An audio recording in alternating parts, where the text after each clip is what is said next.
So, what happens when we disobey God?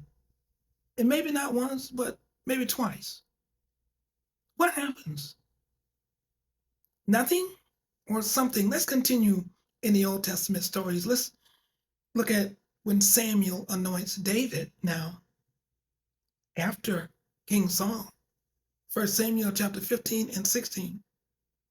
God gave Saul, the king of Israel, a specific job to do, but Saul disobeyed and didn't follow God's instructions.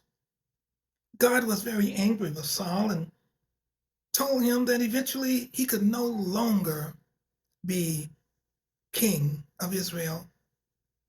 God told Samuel to go to Bethlehem, where a man named Jesse lived. God had chosen one of Jesse's 8 sons to be the next king of Israel. Samuel was to go to Bethlehem and anoint the new king. Samuel met 7 of Jesse's sons, but none of them was the one whom God had chosen. Jesse said that his youngest son, David, was out in the field taking care of sheep. Very interesting.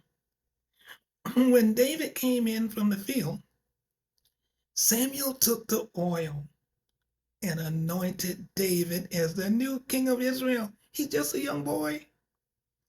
But Saul didn't give up his kingdom for a long time.